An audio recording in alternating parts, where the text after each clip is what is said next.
Hey boys and girls, welcome to another super exciting, outrageous toy review. Today we're taking a look at Game of Thrones Pop number 9, Arya Stark. Arya Stark is part of Edition 2 of the Game of Thrones Pop line. The back of her package shows off Jon Snow, Robb Stark, Jaime Lannister, Cersei Lannister, and Renly Baratheon. I believe Arya Stark will be the only Edition 2 Pop we see this month here on SEO Toy Review. But man, I would love to get that Jaime Lannister figure. He looks great in his Kingsguard armor. And Renly's kind of cool too, just because he's got that great antler crown on top of his head.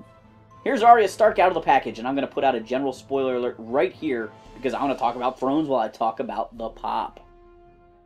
Clearly, this is during the time period that Arya was disguised as a little boy. She's holding her sword needle in front of her and looks like she's ready to defend herself. It's a little bit static. I tend to notice that with the pops, that usually their weapons are posed in kind of a static position, which I think is less exciting than when they're in more of a fighting stance. But this works well for her.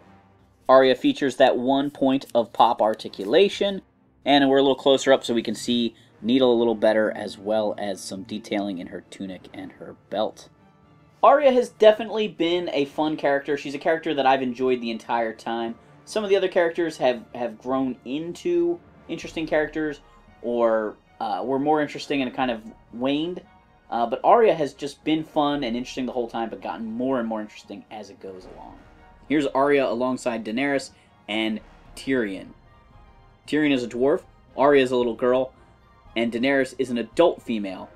And you can notice that they're all kind of close to the same height, which I think is interesting. I have Daenerys here because most times the female pops have a very skinny female frame. Arya is disguised as a boy here, so she has more of a male physique with the pop feet. I just sort of wanted to show off that dynamic. And for no real reason other than to show off a more standard pop height next to Arya, here's Arya alongside Khal Drogo.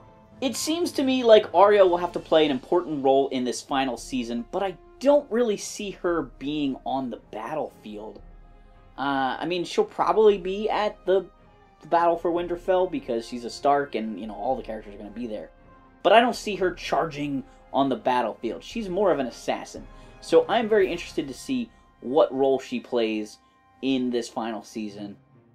And I want to know your predictions down below in the comments. How many faces will she wear this season? Arya is a faceless man, and that is an amazing power and just a really cool aspect of the Game of Thrones world. And I'm just interested in how many times you think in the 6 remaining episodes will she disguise herself as somebody else. Thanks for watching this super exciting, outrageous toy review. Make sure to like, subscribe, and check out our other Game of Thrones videos.